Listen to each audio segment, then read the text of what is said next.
Good morning बच्चों। तो last class तक हम लोगों ने IUPAC नेमिंग नोमेनक्लेचर को कंप्लीट कर लिया था और हमने आइसोमेरिज्म भी समझ लिए थे। आइसोमेरिज्म में मैंने स्ट्रक्चरल आइसोमेरिज्म और उसके अंदर chain isomers and positional isomers को एक्सप्लेन किया था। होप तुम्हें वो लेक्चर्स तुमने देख लिया होगा या उस टॉपिक पे तुम्हारे कॉन्सेप्ट्स क्लियर होंगे। अगर कोई डाउट है या फिर अगर तुम्हें थोड़ा बहुत भी उसमें कुछ प्रॉब्लम है या फिर उस टॉपिक को पढ़ना चाहते हो तो तुम प्लीज मेरे इस लिस्ट के वीडियोस में चेक कर सकते हो या फिर मैं तुम्हें इसका लिंक डिस्क्रिप्शन बॉक्स में दे दूंगा। तो आज का जो हमारा टॉपिक है दैट इज एल्केन। तो आज हम एल्केन को स्टार्ट करते हैं। तो एल्केन जो है उसका जनरल फॉर्मूला हम लोग कई बार डिस्कस कर चुके हैं, दैट इज CnH2n+2। अगर मान लो कि नंबर ऑफ कार्बन n है तो नंबर ऑफ हाइड्रोजन होंगे वो कितने होंगे, दैट विल बी 2n+2। जितना भी कार्बन होगा उसका दोगुना प्लस दो, उसमें दो ऐड कर देना, उतने नंबर ऑफ हाइड्रोजन होंगे। तो एल्केन जो है वो एक सैचुरेटेड हाइड्रोकार्बन कहलाता है। वो सैचुरेटेड क्यों है, तो उसमें कार्बन कार्बन के बीच में सिंगल बॉन्ड होते हैं। और हम उनको सैचुरेटेड क्यों कहते हैं, क्योंकि जो एल्केन है वो लिस्ट रिएक्टिव हाइड्रोकार्बन है। ये इसका दूसरों के साथ बॉन्ड बनाने की जो इसकी टेंडेंसी है या इच्छा है वो बहुत ही कम है। वो बहुत ही दूसरों के साथ इंटरेक्ट नहीं करना चाहता है। ओके, ये दिन दुनिया से ऊपर उठ चुका है। ओके, नाउ कम्स टू इसको हम पैराफिन्स भी कहते हैं। इसको हम क्या कहते हैं, पैराफिन्स भी कहते हैं। पैराफिन का क्या मतलब होता है, तो पैरा जो है दो वर्ड से बना हुआ है, that is para and fins. Para का मतलब होता है लिटिल एंड फिन्स का मतलब होता है एफिनिटी। तो इसकी एफिनिटी दूसरे कंपाउंड के टुवर्ड्स कम है, इसलिए हम इसको पैराफिन्स भी कहते हैं। तो चलो अब एक एक करके हम ये जो एल्केन की जो होमोलोगस सीरीज है इसके हम जो मेंबर्स हैं उसके बारे में, उसके स्ट्रक्चरल फॉर्मूला को, उसके हम आइसोमर्स को देख लेते हैं। ओके, तो जैसा कि मैंने तुम्हें बता रखा है कि एल्केन में मीथेन का, इथेन का और प्रोपेन के कोई स्ट्रक्चरल आइसोमेरिज्म पॉसिबल नहीं है, क्योंकि उनका तुम कोई और अरेंजमेंट नहीं कर सकते हो। ओके, तो जो हमें ध्यान रखना है जो आइसोमर्स, स्ट्रक्चरल आइसोमर, वो हमारा ब्यूटेन का और पेंटेन का ध्यान रखना है। तो ब्यूटेन के दो स्ट्रक्चरल आइसोमर्स हैं, चेन आइसोमर्स हैं, और पेंटेन के 3 आइसोमर्स हैं। तो इसको तुम्हें ध्यान रखना है। तो चलो एक एक करके हम इसको डिस्कस करते हैं इसमें। तो मीथेन है, तो मीथेन का मेथ का मतलब होता है एक कार्बन। तो नंबर ऑफ हाइड्रोजन क्या हो जाएगा, दुगना प्लस दो, तो 1 × 2 + 2 दैट विल बी 4। तो ये मीथेन का मेरा मॉलिक्यूलर फॉर्मूला हो गया। अब इसका स्ट्रक्चरल फॉर्मूला क्या होगा, तो एक कार्बन बनाओ और इसके साथ 4 हाइड्रोजन तुम इसके साथ अटैच कर दो, तो ये इसका स्ट्रक्चरल फॉर्मूला हो गया। ओके, और अगर हम CH4 को एक साथ लिख देंगे तो ये इसका एब्रीविएटेड फॉर्मूला कहलाएगा। Okay, now comes to ethane. तो एथ का मतलब दो कार्बन और 2 × 2 + 4, 2 × 2 4 + 2 6, तो इसका फॉर्मूला हो जाएगा C2H6। तो इसमें क्या होगा, दो कार्बन की चेन होगी और साथ ही जैसे कि देखो इस कार्बन की वैलेंसी जो है वो टेट्रा वैलेंसी है, बाकी की जो वैलेंसी है उसको हम हाइड्रोजन से पूरा कर देंगे, तो ये इसका स्ट्रक्चरल फॉर्मूला हो गया। और अगर तुमसे कोई इसका एब्रीविएटेड फॉर्मूला बोले तो तुम क्या करोगे, CH3 ऐसे लिख दोगे, तो ये इसका एब्रीविएटेड फॉर्मूला हुआ। Okay, now comes to propane. तो प्रोप का मतलब 3 कार्बन की चेन हुई, तुम 3 कार्बन की ऐसे चेन ड्रॉ कर दो, और इसके बाद इस कार्बन की एक वैलेंसी पूरी हो चुकी है, तो बाकी की वैलेंसीज हाइड्रोजन से ऐसे तुम पूरी कर दो।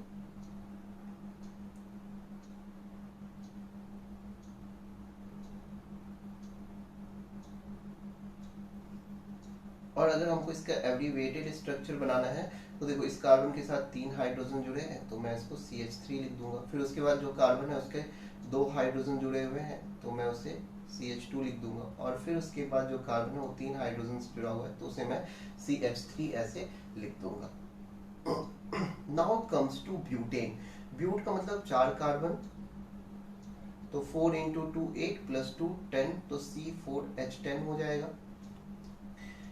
इसमें क्या होगा, 4 कार्बन की चेन होगी,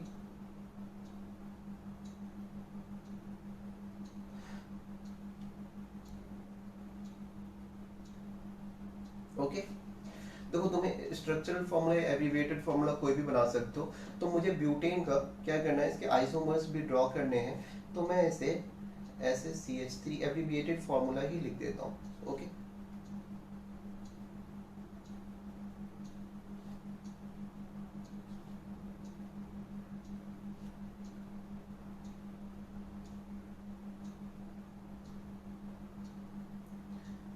तो इसका देखो दो नेम है, एक कॉमन नेम, तो कॉमन नेम इसका एन ब्यूटेन है, और IUPAC नेम ब्यूटेन है। देखो कोई बच्चा इसको इस तरह से भी ड्रॉ कर सकता है, इसमें 4 कार्बन है और 10 हाइड्रोजन है।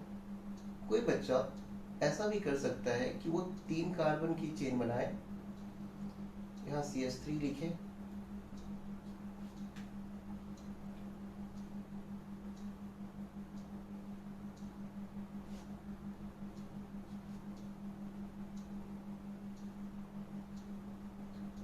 कोई इस तरह से भी ड्रॉ कर सकता है। यहाँ भी चेक करो तो 4 कार्बन है और टोटल 10 हाइड्रोजन हैं, तो ये भी C4H10 को वैलिडेट कर रहा है। अगर हम इसका कॉमन नेम देखें तो इसका कॉमन नेम है आइसो ब्यूटेन, तो इसको हम आइसोब्यूटेन क्यों कहते हैं, क्योंकि देखो इसमें अगर कहीं भी किसी भी हाइड्रोकार्बन में अगर स्टार्टिंग में ये वाला स्ट्रक्चर हुआ तो उसको हम आइसो कहते हैं। इसका IUPAC नेम क्या होगा, तो इसका IUPAC नेम होगा, देखो इसमें अगर हम मेन चेन देखें तो मेन चेन मेरा 3 कार्बन की चेन है, जिसमें कि मिथाइल सेकेंड पोजीशन पे जुड़ा हुआ है, तो इसका नाम हो जाएगा 2 मिथाइल, और 3 कार्बन की चेन है तो प्रोपेन। तो तुम देख रहे हो यहाँ पे 4 कार्बन की चेन है, इस वाले में टोटल 4 कार्बन की चेन है, जबकि इसमें केवल 3 कार्बन की चेन है। तो ये दोनों आपस में एक दूसरे के चेन आइसोमर्स कहलाते हैं। तो अगर मान लो मैं इसे A कह रहा हूं और ये B, तो A and B are chain isomer.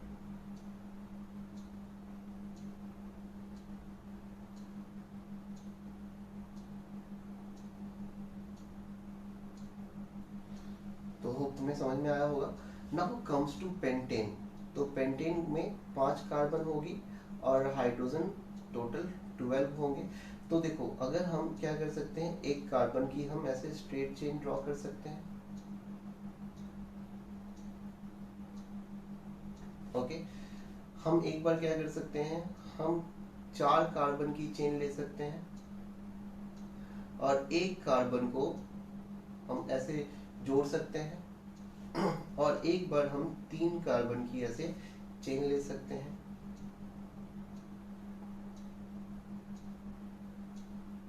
और 2 हाइड्रोजन को हम ऐसे जोड़ सकते हैं। तो देखो अगर हम इसमें CH3 CH2 CH2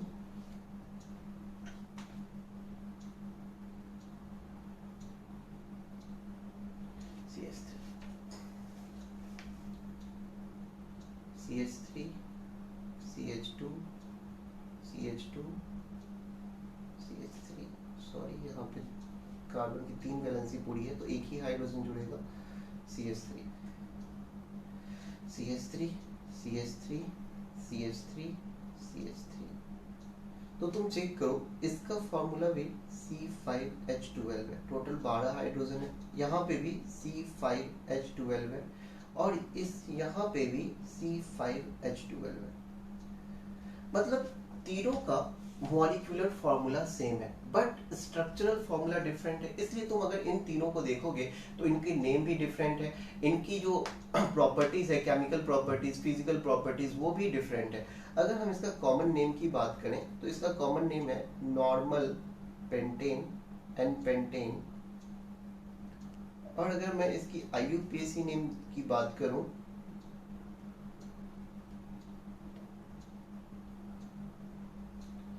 तो वो होगा पेंटेन।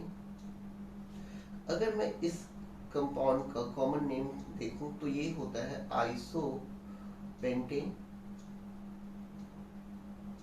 तो देखो इसका नाम आइसोपेंटेन क्यों हुआ, क्योंकि ये देखो ग्रुप यहाँ भी तुम्हें चेन की स्टार्टिंग में दिख रहा होगा, तो इसलिए इसका नाम है आइसोपेंटेन। और अगर मैं आईयूपीएसी नेम देखूं इसका, तो इसका नाम हो जाएगा, टोटल देखो अगर मैं इसमें मेन चेन लूं तो कितने कार्बन की मेन चेन है, ये 4 कार्बन की चेन है, जबकि यहाँ पे जो मेन चेन है वो 5 कार्बन की चेन है। ओके, तो नंबरिंग हम उधर से करते हैं जिधर से सब्स्टिट्यूएंट को लोवेस्ट पोजीशन मिले, तो इसका नाम हो जाएगा 2 मिथाइल, 4 कार्बन की चेन है तो ब्यूटेन, है ना। इस स्ट्रक्चर को मैं थोड़ा नीचे कर देता हूं।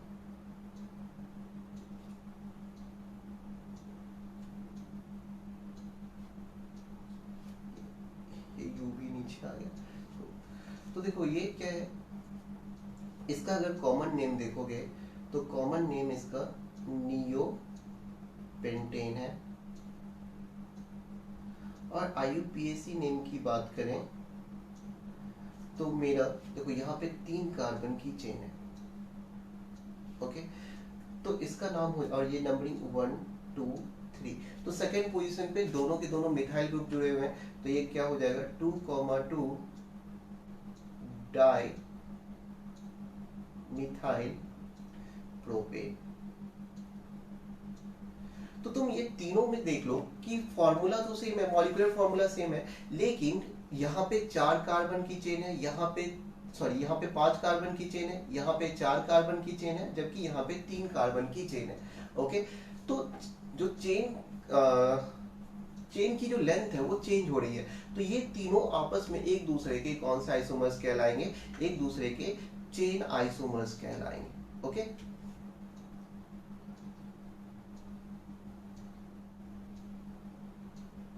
these 3 are chain isomers of each other।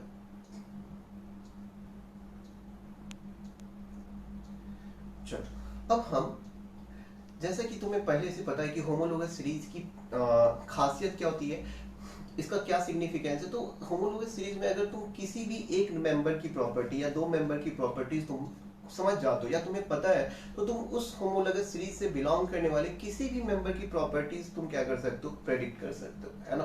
तो ये होमोलोगस सीरीज की सबसे बड़ी खासियत होती है। तो क्यों ना, अगर हमें एल्केन के पूरे ग्रुप की या पूरे होमोलोगस सीरीज की प्रॉपर्टी समझनी है, तो हम मीथेन और इथेन की प्रॉपर्टी समझ लें, तो उससे क्या होगा, हम बाकी की प्रॉपर्टी समझ सकते हैं। तो चलो हम उसी के बारे में अब बात करते हैं।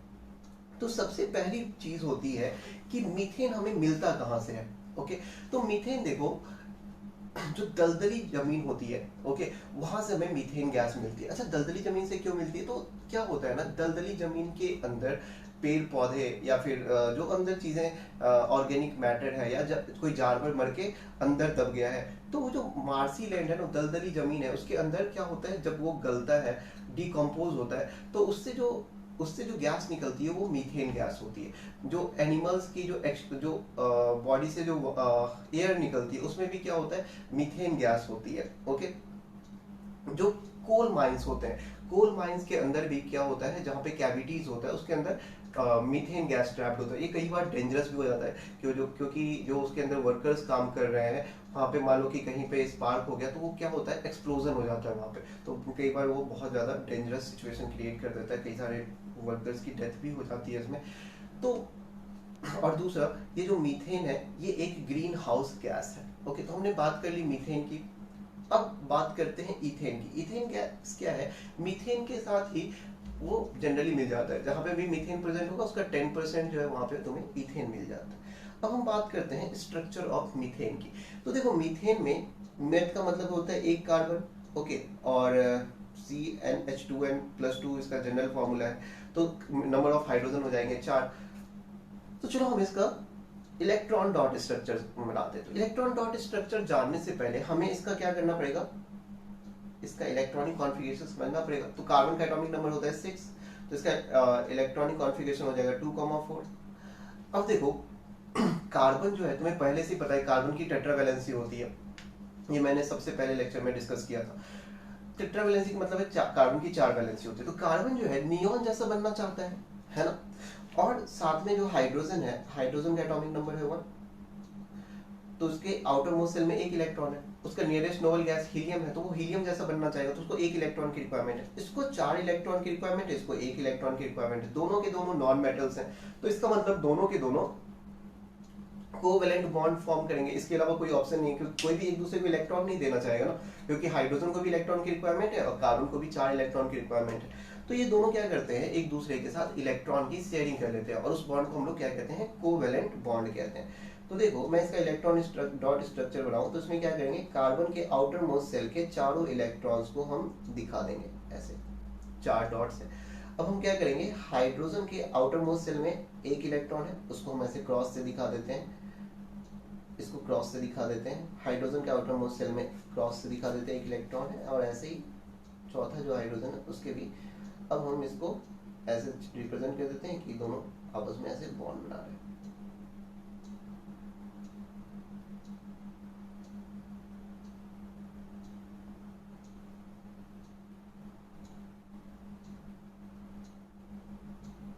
तो ये इसका इलेक्ट्रॉन डॉट स्ट्रक्चर हो गया। और अगर स्ट्रक्चरल फॉर्मूला ड्रॉ करना है तो ये ऐसे हम इसका 4 बॉन्ड दिखा देंगे। तो ये क्वेश्चन एग्जाम्स में 1-2 बार पूछा जा चुका है कि आप मीथेन का इलेक्ट्रॉन डॉट स्ट्रक्चर बना के दिखाओ या स्ट्रक्चरल फॉर्मूला बना के दिखाओ, तो आई होप तुम बना लोगे। अब हम बात करते हैं कि हमें समझ में आ गया नेचुरली हमें मीथेन गैस या इथेन गैस कहाँ से मिलती है। अब हमें मान लो लैब में प्रिपेयर करना है, तो हम उसको कैसे प्रिपेयर करेंगे। तो देखो क्या किया जाता है कि मीथेन या इथेन को प्रिपरेशन करने के लिए एक रिएक्शन है जिसका नाम है soda lime reaction. Soda word कहाँ से है, तो इसमें हम क्या करते हैं, NaOH को यूज करते हैं और प्लस कैल्शियम ऑक्साइड को यूज करते हैं। NaOH का तुम्हें कॉमन नेम पता होगा, इसका नाम है सोडा एस, ओके, और इसका नाम है क्विक लाइम। तो इसीलिए ये सोडा और ये लाइम, इसलिए इसका नाम है सोडा लाइम रिएक्शन। तो इसमें करते क्या है कि हम एक एसिडिक एसिड का सोडियम का सॉल्ट ले लेते हैं। जैसे देखो मान लो कि हमें मीथेन गैस प्रिपेयर करनी है, तो हम क्या करेंगे, सोडियम एसीटेट ले लेंगे CH3COO Na, और इसका रिएक्शन NaOH के साथ करवा देंगे in the presence of calcium oxide. Calcium oxide एक कैटलिस्ट की तरह काम करता है। तो यहाँ से होता क्या है कि यहाँ से Na2CO3 रिमूव हो जाता है। एक मिनट रुको, इसको मैं H को थोड़ा सा अलग लिखता हूँ। तो यहाँ पे होता क्या है कि यहाँ से सोडियम कार्बोनेट रिमूव हो जाता है, और ये जो हाइड्रोजन बच गया है और ये जो मिथाइल ग्रुप बच गया है, ये दोनों आपस में कनेक्ट हो जाते हैं। तो ये क्या हो जाएगा, CH4। तो देखो ये हमारा मीथेन प्रिपेयर हो गया, और साथ ही साथ यहाँ पे क्या जनरेट हो जाएगा, Na2CO3, जिसको हम लोग वॉशिंग सोडा भी कहते हैं। ओके, तो मीथेन के साथ साथ कपड़े की भी यहाँ पे धुलाई होगी, है ना। अब मान लो तुम्हें इथेन प्रिपेयर करना है, ओके, लेट्स से तुम्हें इथेन प्रिपेयर करना है, तो तुम इथेन को कैसे प्रिपेयर करोगे,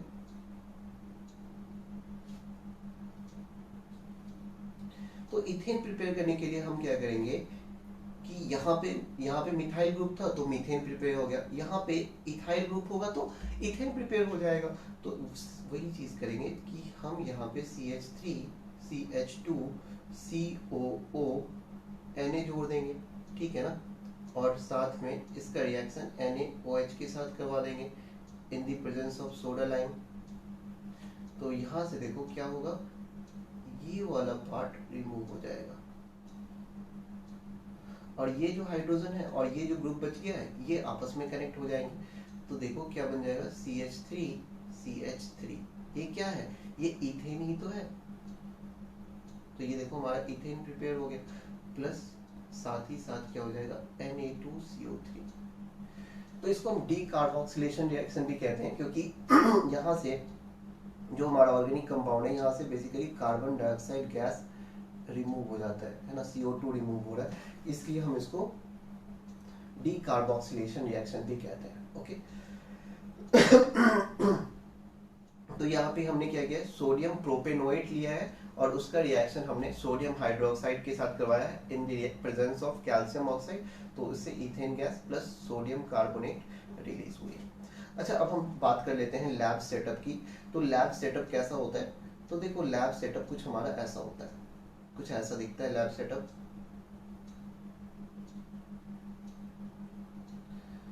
तो देखो इसमें करते क्या है कि एक हम टेस्ट ट्यूब लिए रखे हैं और इसके अंदर हमने sodium acetate plus soda lime, ये मीथेन का प्रिपरेशन दिखा रहा है, और सेम ही सेटअप तुम इथेन के लिए ले सकते हो, बस तुम्हें यहाँ पे सोडियम एसीटेट के बजाय तुम्हें सोडियम प्रोपेनोएट लेना पड़ेगा। तो sodium acetate which means CH3COO Na लेते हैं और इसका रिएक्शन हम सोडा लाइम मतलब NaOH और कैल्शियम ऑक्साइड के साथ कराते हैं और उसको हम हीट करते हैं। तो यहाँ से क्या होती है, मीथेन गैस जनरेट होती है, जिसको कि हम डाउनवर्ड डिस्प्लेसमेंट से कलेक्ट करते हैं। अब हम डाउनवर्ड डिस्प्लेसमेंट से क्यों कलेक्ट करते हैं और वाटर के डाउनवर्ड डिस्प्लेसमेंट से क्यों कलेक्ट करते हैं, तो देखो मीथेन जो है ना वो क्या करता है, एयर के साथ एक्सप्लोसिव मिक्सचर तैयार कर लेता है। ओके, उसको कहीं से भी अगर फ्लेम मिल गई ना तो वो क्या हो जाता है, ब्लास्ट कर जाता है। ओके, इसलिए हम क्या करते हैं, और दूसरा पानी में जो मीथेन है वो स्लाइटली सॉल्युबल होता है और इथेन भी स्लाइटली सॉल्युबल होता है, इसलिए हम इसको क्या करते हैं, डाउनवर्ड डिस्प्लेसमेंट ऑफ वाटर से इसको हम कलेक्ट करते हैं। और रिएक्शन में ये भी ध्यान रखते हैं कि जो फ्यू बबल्स, पहले जो फ्यू बबल्स जनरेट होते हैं उसको हम एटमॉस्फेयर में छोड़ देते हैं, क्योंकि क्या होगा अगर हम मान लो कि शुरुआत के मीथेन भी कलेक्ट कर लेंगे तो इसमें क्या होगा, इसमें कुछ एयर प्रेजेंट होंगे जो कि यहाँ पे मीथेन प्लस ऑक्सीजन आ जाएगा, तो वो भी एक एक्सप्लोसिव मिक्सचर है, तो हम ऐसा अवॉइड करते हैं। तो प्रिकॉशन रखते हैं कि हम शुरुआत के जो कुछ बबल्स हैं उसको हम क्या करें, उसको हम एटमॉस्फेयर में छोड़ देते हैं। ओके उसको हम कलेक्ट नहीं करते बेसिकली। तो ये पॉइंट्स मैं डिस्कस कर चुका हूँ। ठीक है, एक्सप्लोसिव मिक्सचर जनरेट करता है, स्लाइटली सॉल्युबल इन वाटर होता है, इसलिए हम इसको डाउनवर्ड डिस्प्लेसमेंट ऑफ वाटर से कलेक्ट करते हैं और हम एयर में इसको कलेक्ट नहीं करते। तो क्या यही एक मेथड है इथेन या मीथेन को प्रिपेयर करने का? नहीं बच्चों, और भी कई सारे मेथड्स हैं। दूसरे मेथड में क्या करते हैं हम, जो हमारा हेलो एल्केन है, हेलो एल्केन का क्या करते हैं, रिडक्शन कर देते हैं। देखो जो तुमने नेसेंट हाइड्रोजन जो होता है ना, दैट इज वेरी रिएक्टिव, तो नेसेंट हाइड्रोजन का रिएक्शन हम क्या कर देते हैं, हेलो एल्केन के साथ करा देते हैं। तो जब हम नेसेंट हाइड्रोजन का रिएक्शन हेलो एल्केन के साथ कराते हैं तो उससे क्या हो जाता है, हमारा देखो मीथेन या इथेन जनरेट होता है। तो जैसे मान लो CH3X, X क्या है, हमारा हेलोजन है, X क्या हो सकता है, तो ये मान लो फ्लोरीन है या क्लोरीन हो सकता है या ब्रोमीन हो सकता है या फिर आयोडीन हो सकता है। अगर हम इसका रिएक्शन नेसेंट हाइड्रोजन के साथ कराएं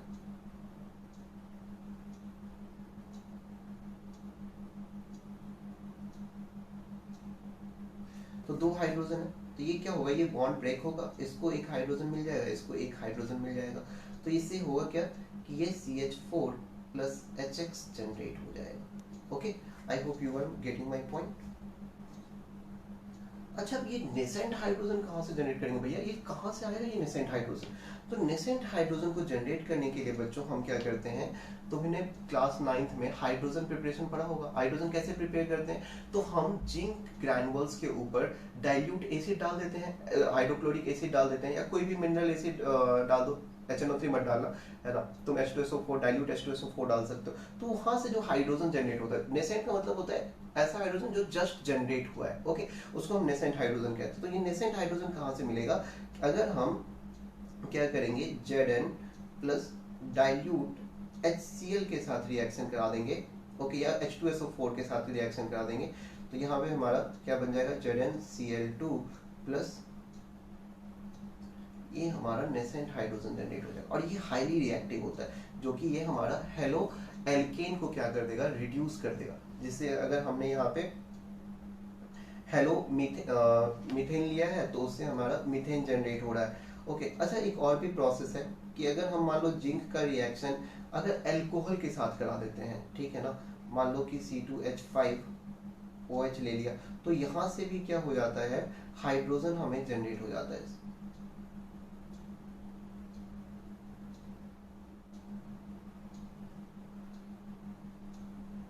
दो नेसेंट हाइड्रोजन ऐसे हमारे जनरेट हो जाते हैं। ओके, तो तुम यहाँ पे अल्कोहल ले सकते हो या फिर डाइल्यूट एसिड ले सकते हो। तो अगर मान लो हमें मीथेन जनरेट करना था, तो हमने क्या किया, हेलो मीथेन ले लिया है। अगर हमें मान लो इथेन जनरेट करना है, तो हम C2H5 और इसके साथ कोई X ले लेंगे, तो ये क्या हो जाएगा, नेसेंट हाइड्रोजन के साथ रिएक्शन करा देंगे, तो यहाँ पे ये वाला बॉन्ड ब्रेक होगा और C2H6 प्लस HX मिल जाएगा। तो ये कैसे मिला, इसको H मिल गया, इसको भी H मिल गया, तो इस तरह से ये हमारा जनरेट हो गया। अच्छा, थोड़ा बहुत हम इसमें एग्जाम्पल भी ले लेते हैं ताकि तुम्हारा कॉन्सेप्ट ज़्यादा बेटर वे में क्लियर हो सके।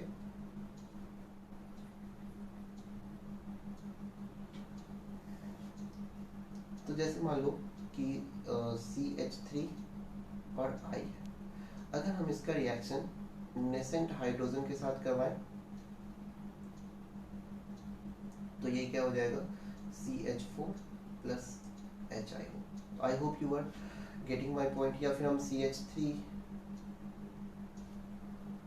CH2 लेट से Br ले लें, और अगर हम इसका रिएक्शन तो कोई भी हाइड्रोजन हो यहाँ पे नेसेंट हाइड्रोजन के साथ करवाएंगे, तो ये क्या हो जाएगा, CH3 प्लस HBr जनरेट हो जाएगा। तो ये काफ़ी क्लियर होगा तुम्हें, इजी है। दूसरा मेथड है, अगर हमें मान लो मीथेन प्रिपेयर करना है, तो मीथेन को प्रिपेयर करने के लिए हम क्या करते हैं, एल्युमिनियम कार्बाइड का वाटर के साथ रिएक्शन करा देते हैं। एल्युमिनियम कार्बाइड क्या होता है, तो Al4C3, कार्बन की वैलेंसी 4 की है, एल्युमिनियम की वैलेंसी 3 की है, तो ये एल्युमिनियम कार्बाइड हो गया, है ना।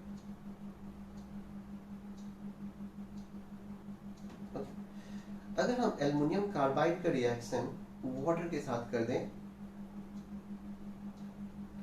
तो यहां से हमें मीथेन गैस जनरेट होती है, प्लस AlOH का होल थ्राइस जनरेट होगा। तो अभी देखो यहाँ पे 3 कार्बन था, तो हमने उधर 3 लगा दिया। अब हमें क्या होगा, देखो यहाँ पे टोटल हाइड्रोजन कितने हो गए, 12, और एल्युमिनियम देखो, अच्छा 4 होगा, यहाँ पे 4 लगा देंगे, एल्युमिनियम बैलेंस है, कार्बन बैलेंस है, और यहाँ पे 12 हाइड्रोजन, तो टोटल 24 है। तो यहाँ से हम 12 लगा दें, तो यहाँ से देखो रिएक्शन अभी बैलेंस हो गया हमारा। तो एल्युमिनियम कार्बाइड के रिएक्शन अगर हम वाटर के साथ कराते हैं, तो हमारा methane gas plus aluminium hydroxide generate होती है। Okay, now comes to Wurtz reaction. Wurtz reaction से केवल और केवल हम सिमेट्रिकल एल्कीन प्रिपेयर कर सकते हैं। वो मैं तुम्हें समझाता हूँ कि क्यों ऐसा सिमेट्रिकल एल्केन ही क्यों प्रिपेयर कर सकते हैं, सिमेट्रिकल एल्केन प्रिपेयर करते हैं। ओके, अगर मैंने एल्कीन बोला हो तो सॉरी, एल्केन, सिमेट्रिकल एल्केन हम प्रिपेयर कर सकते हैं। कैसे प्रिपेयर करते हैं, तो देखो हम इसमें क्या करते हैं, 2 मॉलिक्यूल्स ऑफ CH3Cl ले लिया मैंने, लेट्स से इसका रिएक्शन मैं 2 मॉलिक्यूल्स ऑफ सोडियम के साथ करा दूंगा, तो होगा क्या, CH3 जनरेट होगा plus 2 molecules of NaCl generate होगा।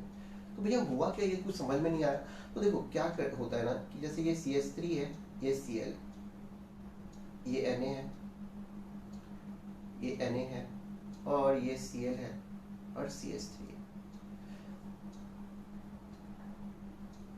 तो देखो यहाँ से NaCl रिमूव हो गया, यहाँ से NaCl रिमूव हो गया। अब ये जो CH3 है और ये जो CH3 है आपस में कनेक्ट हो गए, क्योंकि दोनों की एक एक वैलेंसी ओपन हो गई थी। तो इस तरह से हम सिमेट्रिकल एल्केन का प्रिपेयर करते हैं, मतलब ये 2 पार्ट आपस में आके ऐसे जुड़ जाते हैं। ठीक है, तो तुम समझ पा रहे होगे कि इस मेथड से, वुड्स रिएक्शन से मीथेन का प्रिपेयर तो नहीं हो सकता, क्योंकि मीथेन जो है उसमें सिंगल कार्बन है। ओके, तो किसको जोड़ोगे, है ना, तो पॉसिबल नहीं है। तो इस तरह से हम वुड्स रिएक्शन से इथेन को तो प्रिपेयर कर सकते हैं, बट मीथेन को प्रिपेयर नहीं कर सकते। We can not prepare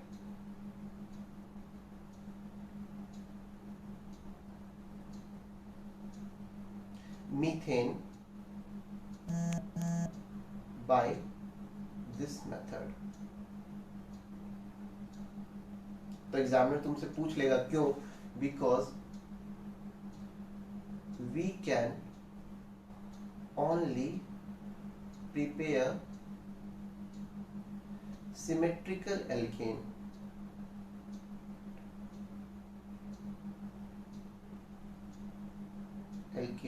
by this method. Okay,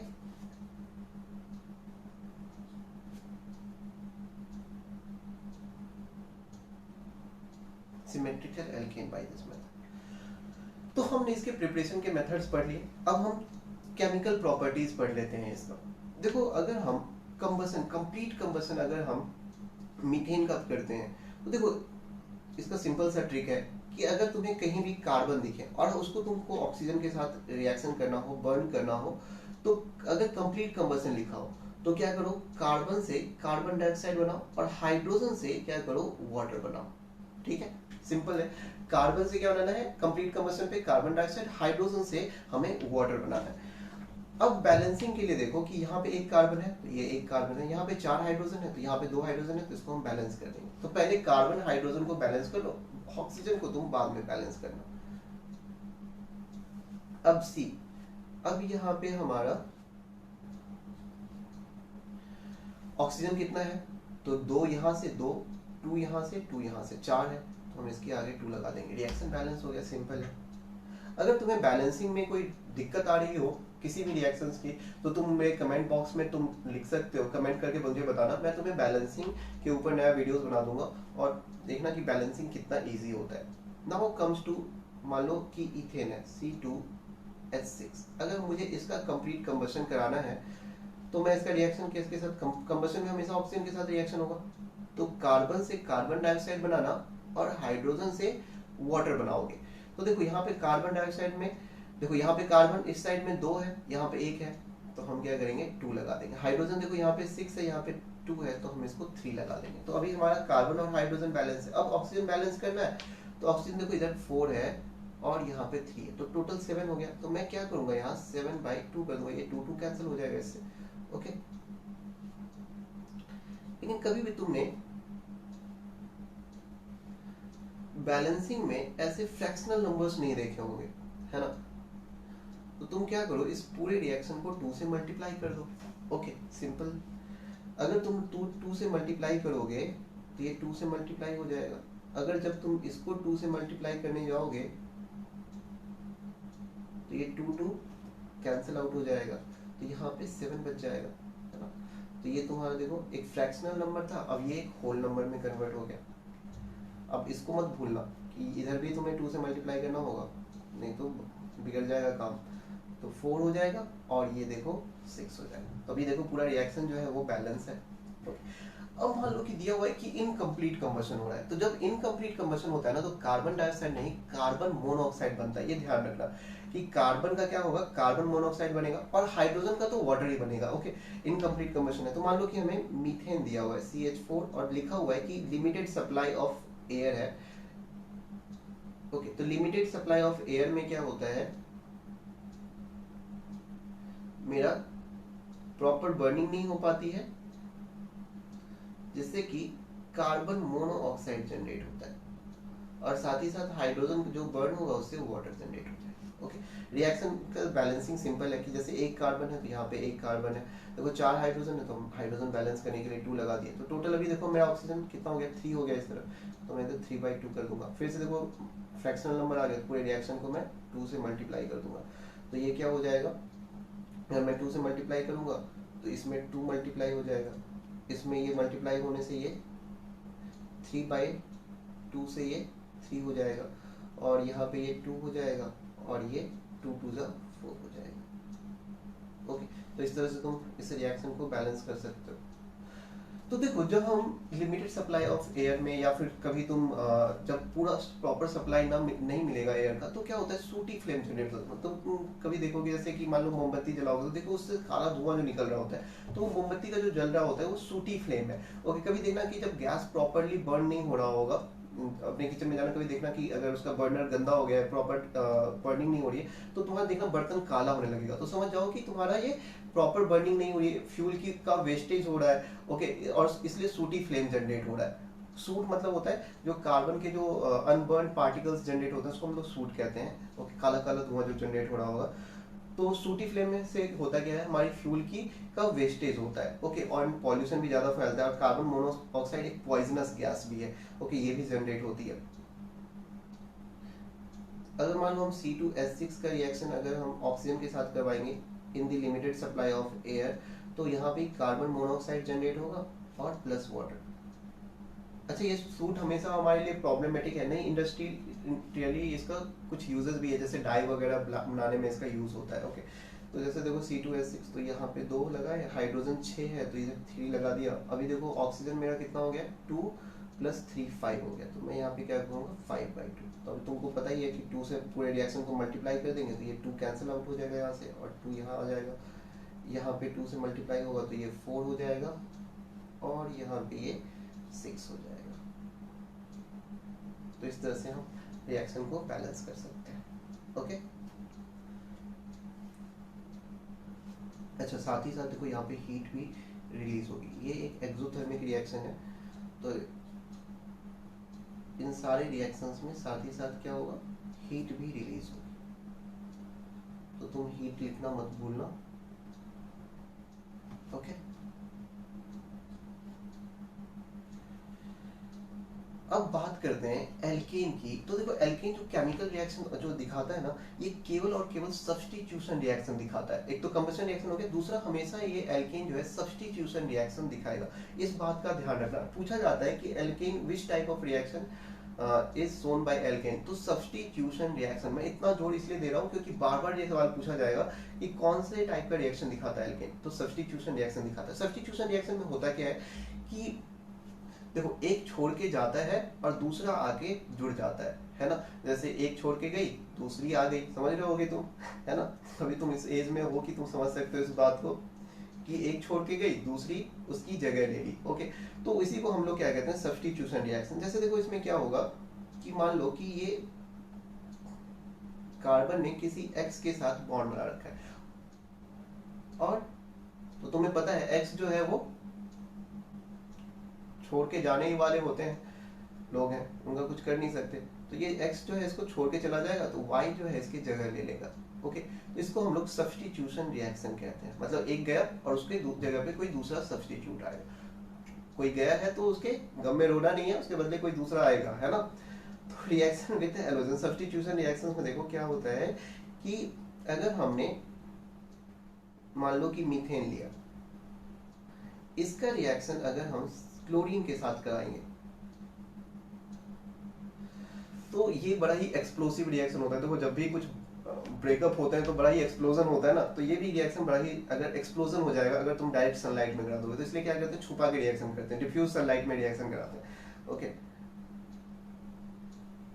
तो डिफ्यूज सनलाइट लो यहाँ पे,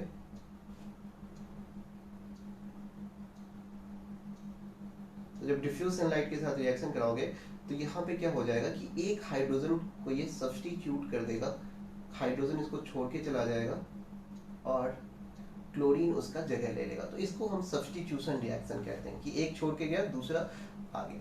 ये रिएक्शन यहाँ पे रुकेगा नहीं। हाइड्रोजन बड़ा ही बेवफा है, कार्बन के साथ बेवफाई कर रहा है। तो देखो यहाँ पे अगर हमारा CH3Cl बच गया है, फिर से यहाँ पे क्या होगा, अगर हम ये रिएक्शन फर्दर फिर चलेगी, हम डिफ्यूज सनलाइट लेंगे,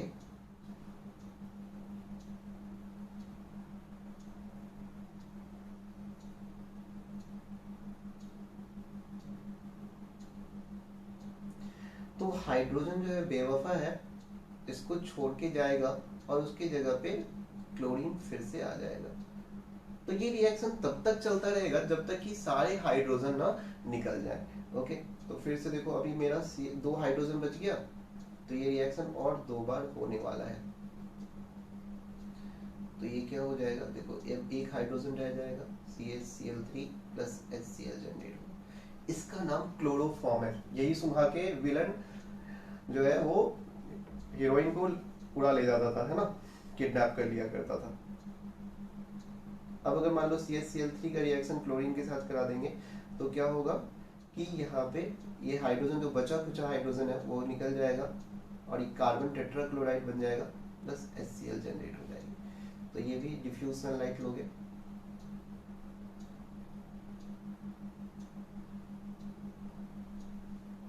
तो ये रिएक्शन तब तक चलता रहता है जब तक कि सारा हाइड्रोजन कार्बन को छोड़ के चला ना जाए और हाइड्रोजन के जगह पे क्लोरीन आके जुड़ ना जाए। तो ये एक रिएक्शन हो गया। एक और टाइप ऑफ रिएक्शन है that is slow oxidation of alkene. तो देखो अगर हम एल्केन का ऑक्सीडेशन करवाएंगे तो देखो एक तो फुली ऑक्सीडेशन हो जाएगा, ये भी कंबशन भी एक फुल ऑक्सीडेशन रिएक्शन है कि अगर पूरा डायरेक्ट ऑक्सीडेशन करा दिए तो ये फास्ट ऑक्सीडेशन हो गया। इस फास्ट ऑक्सीडेशन में ये कार्बन से सीधा कार्बन डाइऑक्साइड बन गया। अब स्लो ऑक्सीडेशन में क्या होता है ना कि पहले एल्केन से, ये धीरे धीरे होगा बच्चों, जरा एल्केन से ये जरा एल्कोहल बनेगा, है ना, एल्कोहल का नशा थोड़ा धीरे धीरे चढ़ता है। ओके, तो यहाँ पे एल्केन से एल्कोहल बना, एल्कोहल से एल्डिहाइड बनेगा, एल्डिहाइड से बच्चों कार्बोक्सिलिक एसिड बनेगा,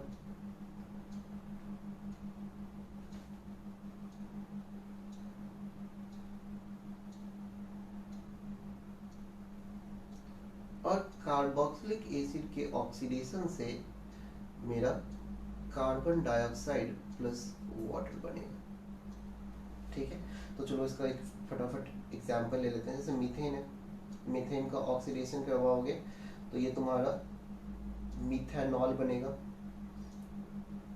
मिथेनॉल बड़ा ही पॉइजनस होता है, और इसका अगर हम ऑक्सीडेशन कराएंगे तो यहाँ पे मेरा फॉर्मल्डिहाइड बन जाएगा। इसको फर्दर ऑक्सीडाइज कराओगे तो फॉर्मिक एसिड, बड़ा ही चुभने वाला, जो चींटियां काट लेती हैं तो हमारी बॉडी में फॉर्मिक एसिड डाल देती हैं वो,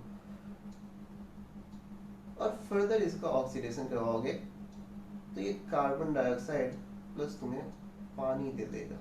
ओके, तो देख लो ultimate product carbon dioxide plus water, और यहाँ पे भी देखो ultimate product carbon dioxide plus water है। किधर गया किधर गया किधर चला गया यार, हाँ चलो यहाँ।